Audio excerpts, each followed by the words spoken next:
Hello students, good morning to all of you. Today we will discuss about next chapter banking. Chapter fifth है, name क्या है chapter का? Banking. आज हम bank के बारे में पढ़ेंगे कि क्या होती है बैंक, जो जिस बैंक से हम सारा लेन देन करते हैं उनके क्या क्या फीचर्स होते हैं, इन बैंकों का भी कोई बैंक होता है या नहीं होता है, उन सबके बारे में क्या करने वाले हैं, आज स्टडी करने वाले हैं. तो यहाँ पर मेनली जो टू बैंक्स के बारे में स्टडी करेंगे. जो सप्लायर था ना, वो are the supplier of money, जो मनी की सप्लाई करते थे. तो all banking institutions whether central और कॉमर्शियल, चाहे वो सेंट्रल हो चाहे वो कॉमर्शियल हो, दोनों ही बैंक क्या करते हैं, मनी की सप्लाई करते हैं. तो सबसे पहले हम वन बाय वन बैंक लेंगे. कॉमर्शियल बैंक, सबसे पहले हम क्या लेने वाले हैं, commercial bank. What is the meaning of commercial bank? Firstly तो what is the meaning of bank? Bank क्या है? तो bank is a financial institution. Bank क्या है? एक फाइनेंशियल इंस्टीट्यूशन है.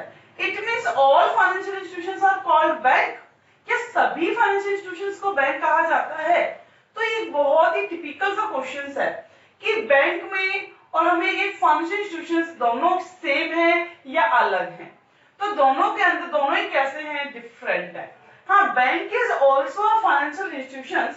Bank, all banks are financial institutions but all financial institutions are not bank. जितने भी फाइनेंशियल इंस्टीट्यूशंस हैं वो बैंक नहीं है. तो बैंक में और फाइनेंशियल इंस्टीट्यूशंस में डिफरेंस क्या है? देखो, बैंक किसको कहते हैं? Bank refers to bank refers to those financial institutions which accept deposit in advancing loan, which play the functions of accepting deposit and advancing loan. जो क्या करता है, डिपॉजिट को एक्सेप्ट करने का फंक्शंस और लोन को देने का जो फंक्शंस है, दोनों को ही प्ले करे, वो क्या है, बैंक है. But it is not necessary all financial institutions play both functions, कि दोनों की हमारे जो सभी फाइनेंशियल इंस्टीट्यूशंस हैं वो इन दोनों ही फंक्शंस को प्ले करें, ऐसा जरूरी नहीं है. बहुत सारे some of financial institutions are play only one functions like accepting deposits. Accepting deposit and कुछ कैसे हैं कि जो which provide advancing loan, जो केवल क्या प्रोवाइड करवाते हैं, लोन प्रोवाइड करवाते हैं. देखो, पोस्ट ऑफिस किसकी बात करते हैं? For example post office. क्या post office are called bank? क्या पोस्ट ऑफिस बैंक है? देखो, पोस्ट ऑफिस क्या बैंक एक समझने वाला क्वेश्चन है, जबकि बैंक की तरह ही वो क्या कर रहा है, वर्क कर रहा है. हम सबकी डिपॉजिट्स क्या करता है, वो एक्सेप्ट करता है. बट कभी ये नहीं सुना कि पोस्ट ऑफिस से हमें लोन मिल जाएगा. क्या नहीं सुना कि पोस्ट ऑफिस क्या दे सकता है, हमें लोन दे सकता है. पोस्ट ऑफिस केवल कौन सा फंक्शन प्ले करता है, एक्सेप्टिंग डिपॉजिट. वो केवल डिपॉजिट्स को एक्सेप्ट करता है. बट जो बैंक है वो हमारी डिपॉजिट भी एक्सेप्ट करती है और हमें क्या प्रोवाइड करवाती है, लोन भी प्रोवाइड करवाती है. इसीलिए ये क्या कहलाएगी, बैंक. अब बैंक टू टाइप्स की है, commercial bank and central bank. तो what is the meaning of commercial bank? तो कॉमर्शियल बैंक क्या है? तो what is the meaning of commercial bank? तो commercial bank refers to those financial institutions, ये वो फाइनेंशियल इंस्टीट्यूशंस है which accept deposits, जो क्या करता है, डिपॉजिट्स को एक्सेप्ट करता है. जो क्या कर रहा है, डिपॉजिट्स को एक्सेप्ट कर रहा है. And advancing loan to the public, और पब्लिक को फ्री में क्या देता है, एडवांस में लोन प्रोवाइड करवाता है. These banks are established for profit motive. ये जो बैंक होती हैं ये किस मोटिव से एस्टेब्लिश की जाती हैं, प्रॉफिट मोटिव से. All commercial bank have profit motive. जितने भी कॉमर्शियल बैंक्स हैं सभी का जो मेन मोटिव क्या होता है, टू अर्न प्रॉफिट. ये प्रॉफिट कमाते हैं. अब वो मैम ये बिजनेस भी नहीं करते और कॉमर्शियल बैंक है, ये प्रॉफिट कैसे कमा लेते हैं? देखो, कॉमर्शियल बैंक का काम क्या है, डिपॉजिट्स को एक्सेप्ट करना और एडवांस में लोन देना. तो जो भी इनका लैंडिंग रेट ऑफ इंटरेस्ट होता है, lending rate of interest is higher than accepting deposits. Rate of interest of accepting deposits, कि जो इनका लैंडिंग रेट है वो हमेशा ज्यादा होता है किससे, एक्सेप्टिंग डिपॉजिट्स के रेट से. फॉर एग्जांपल कॉमर्शियल बैंक में मैंने अपने कितने जमा करवाए हैं, 10,000 रुपीज जमा करवाए. तो बैंक मेरे से कहती है कि आपको 7% पर एनम क्या मिलने वाला है, इंटरेस्ट मिलने वाला है. इट मींस मेरे को 1,000 रुपए, 10,000 जमा कराए हैं, उनका 7% मिलेगा, इट मीन्स पर ईयर के अकॉर्डिंग है तो कितना 700 रुपए मिल रहे हैं। एक साल में कितने मिल रहे हैं? 700 रुपए मैंने जमा कराए हैं, मुझे एक साल के अंदर कितने मिलेंगे? 10,000 के ऊपर केवल 700 रुपए मिलने वाले हैं।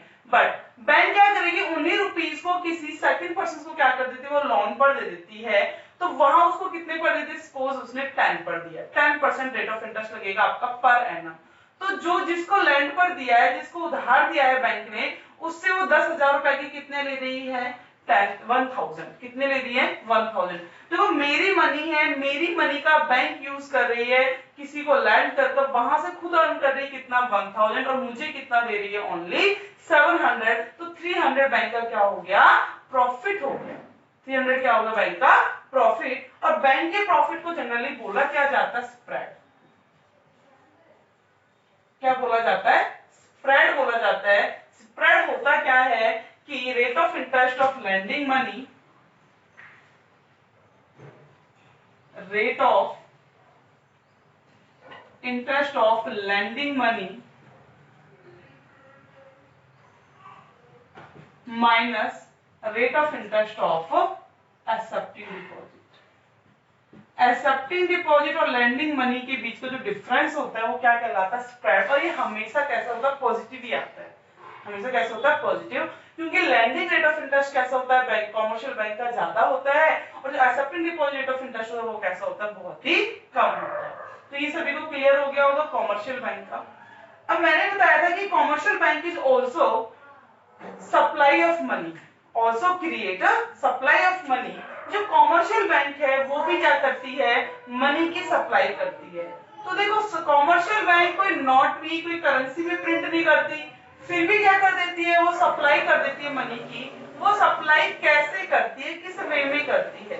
जो कॉमर्शियल बैंक है वो क्रिएट करती है क्या? क्रेडिट, उधार देती है। किसके through? Through the demand deposit, demand deposits के थ्रू। तो इसकी भी क्या होती है? प्रोसेस होती है, process of money creation by the commercial bank.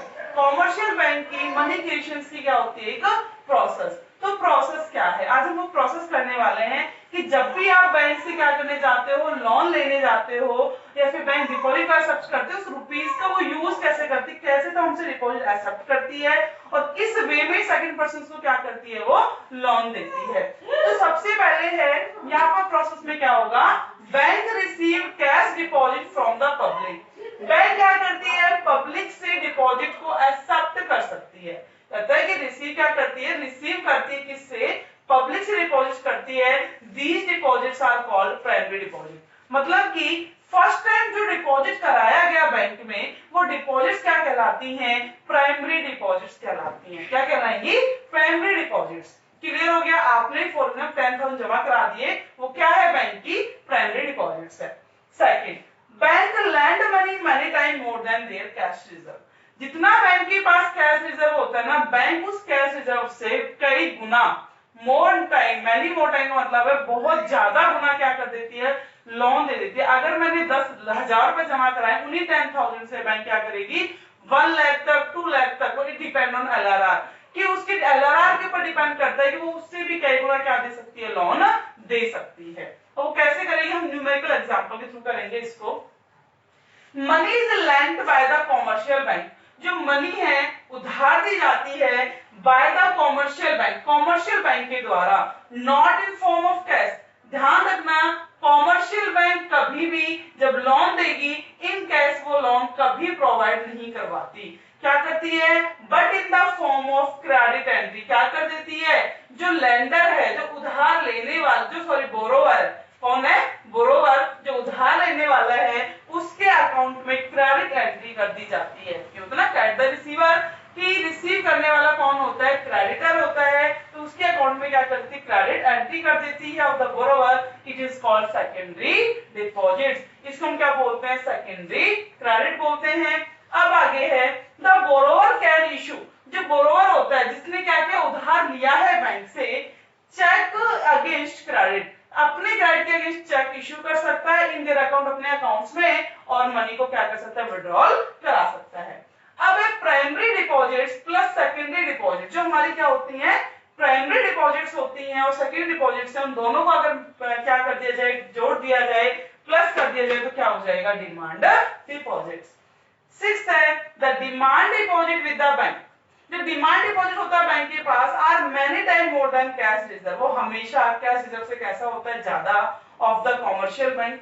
This is because, ऐसा इसलिए क्योंकि the commercial bank know that, commercial bank जानती है depositors would not show up in the bank to withdraw all their deposits by cash. उसे पता है कि जितने भी क्या हैं पर्संस हैं जिन्होंने डिपॉजिट्स करवाए, डिपॉजिटर्स हैं, वो क्या नहीं करेंगे, एक साथ सारी मनी को डिपॉजिट नहीं कराएंगे। और ये ट्रू भी है। देखो एक दिन के अंदर मैं कहती हूँ कि सपोज 20% गए 10,000 रुपए जमा कराने, तो वो ऐसा जरूरी नहीं कि एक दिन ही 20% क्या जाएंगे, पैसे को निकालने जाएंगे, ये जरूरी नहीं होता। तो कहता है इफ एक्सपीरियंस, अगर बैंक का जो एक्सपीरियंस है, so that withdrawal are generally around 10% of DD, वो कितना अराउंड कितना रखते हैं अपने पास, 10% डिमांड डिपॉजिट्स का अपने पास विड्रॉल करा देती है। The bank need to keep only 10% of deposit. Bank को जरूरत होती है कि जितने डिपॉजिट्स करवाई है उसका 10% किसके पास रहे, बैंक के पास रहे। By the peoples all demand deposit serve as money supply, सभी डिमांड डिपॉजिट्स को क्या करती हैं, मनी सप्लाई को। इन द इकोनॉमी, इकोनॉमी में जस्ट लाइक कैश, कैसे, एक कैश के फॉर्म में रखती है।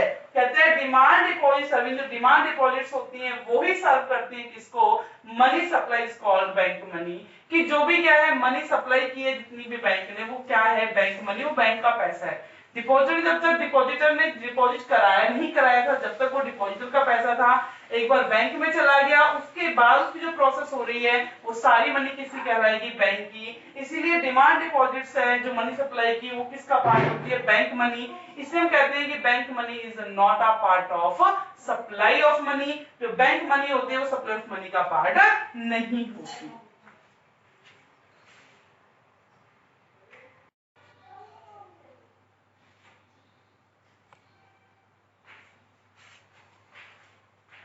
अब इस प्रोसेस को हम कि एक इलस्ट्रेशंस के थ्रू समझते हैं। देखो फॉर एग्जांपल, जैसे मैं बार बार एग्जांपल दे रही हूँ कि मैंने ही बैंक में क्या कराया, 10,000 रुपीज है वो डिपॉजिट्स कराए हैं, क्या करवाए, 10,000 रुपीज डिपॉजिट कराए। तो ये 10,000 रुपीज है, ये क्या है, बैंक की प्राइमरी डिपॉजिट्स। क्या है ये, प्राइमरी डिपॉजिट्स। बैंक के पास 10,000 रुपीज चले गए।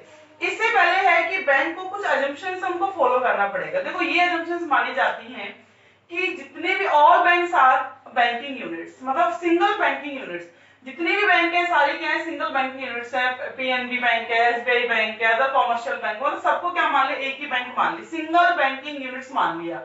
दूसरा ये मानेंगे कि जो ट्रांजेक्शन्स होनी है, चाहे मुझे एक पेन खरीदना हो वो भी मैं बाई द बैंक खरीदूंगी, मतलब कि बैंक से ही पेमेंट करूंगी। मतलब जो भी खर्चा होना है सारा बैंक के थ्रू होना है, जो भी खर्चा किसके थ्रू होना है, बैंक के थ्रू होना है, ये मानकर चलना है सारी बैंक क्या एक बैंकिंग यूनिट है, और जो भी खर्चा होगा सारा किसके थ्रू होगा, बैंक के थ्रू होगा। ये दो अजम्पशंस आपको फॉलो कर चलनी है। तो मान लिया कि 10,000 रुपए मैंने जमा कराए, तो बैंक के पास 10,000 रुपए चले गए, बैंक ने क्या किया, वो बैंक की क्या मानी जाएगी, प्राइमरी डिपॉजिट। और हर बैंक, जो बैंक्स होती है commercial bank, are legally bound to LRR, वो लीगली बाउंड होती है अपने पास to keep LRR maintain to LRR, कि एलआरआर में क्या करना पड़ता है, अपने पास मेंटेन करके रखना पड़ता है, जिसको हम बोलते हैं लीगल रिजर्व रेशियो। क्या बोलते हैं इसको, लीगल रिजर्व रेशियो। आरबीआई के कहने पर हर कॉमर्शियल बैंक को ये अपने पास मेंटेन करके रखना पड़ता है, क्योंकि ये भरोसा नहीं है कि डिपॉजिटर्स कब अपना पैसा निकालने आ जाए। तो ये डिपॉजिट्स होते हैं, इसका कुछ परसेंट वो अपने पास रखते हैं। मान लिया एलआरआर कितना है, 10%। एलआरआर कितना है, 10%। 10% उसने अपने पास रख लिया, तो एलआरआर में 10% उसने रखा, 10,000 का 10% कितना है, 1,000। कितना 10,000 का, 1,000 उसका 10% है, 1,000 उसने अपने पास रखा। अभी भी उसके पास क्या है, देखो यहां हम निकालते हैं एक्सेस अमाउंट। एक्सेस अमाउंट का फॉर्मूला होता है primary deposits minus required reserve. क्या है, required reserve. Primary deposits minus required reserve. Primary deposits कितने की थी, 10,000 की, रिक्वायर्ड रिजर्व कितना है, 1,000, तो एक्सेस अमाउंट अभी बैंक के पास कितना बचा हुआ है, 9,000। देखो फर्स्ट राउंड के अंदर क्या हुआ, ये राउंड फर्स्ट था, जब मैंने बैंक में कितने डिपॉजिट कराए, 10,000 जमा कराए, बैंक में कितने जमा कराए, 10,000, तो बैंक ने क्या किया, अपने पास 1,000 रख लिए। कितने रख लिए, 1,000। तो 9,000 का क्या कर दिया बैंक ने, लोन दे दिया। 9,000 क्या दे दिया, लोन दे दिया। सेकंड राउंड में क्या होगा, 9,000 का लोन दे दिया। अब सेकंड पर्सन ने लोन लिया है, क्या माना था कि जितनी भी ट्रांजेक्शन होंगे बाइंग सेलिंग होगी थ्रू द बैंक होगी। तो 9,000 बैंक ने दिए, ये अकाउंट में डलवाए किसके, किसी भी सेकंड पर्सन के अकाउंट में डलवा दिए। तो 9,000 बैंक की क्या बन गई, ये डिपॉजिट बन गई। देखो 9,000 पर सेकंड पर्सन क्या करेगा, खर्च करेगा। तो उसने लोन लिया, वो क्या करेगा, खर्च करेगा। उसने खर्च किए और बैंक के थ्रू किए, बैंक से पेमेंट हुई, तो बैंक की फिर डिपॉजिट कितनी बन गई, 9,000। बैंक की डिपॉजिट कितनी बन गई, 9,000। बैंक के पास फिर आ गया, उसे फिर अपने पास कितना रखना है, 10% अमाउंट। कितना रखना है, 10%। तो 9,000 का फिर दोबारा उसने कितना रखा, 10%। अब की बार 900 रुपए उसने मेरे पास रखे। तो लोन कितने का दे दिया, 81 का। लोन कितने का दे दिया, 81 का। मतलब ये प्रोसेस बार बार चलती रहेगी। अब उसने 81 किसने फिर खर्च किए होंगे, ये थर्ड राउंड में आ गया। इसका फिर 10% रखना, कितना, 810। तो यहां आ जाएगा 9 10 माइनस 8 2 7 7 2 90। क्लियर हो गया। तो ये प्रोसेस कब तक चलने वाली, it depend on credit multiplier. किसके ऊपर डिपेंड करता है, ये क्रेडिट मल्टीप्लायर के ऊपर डिपेंड करता है। तो क्रेडिट मल्टीप्लायर क्या है, 1/LRR। तो 1/LRR 1 कितना है, 10%। इट मीन्स कितना आ गया, 10 टाइम्स।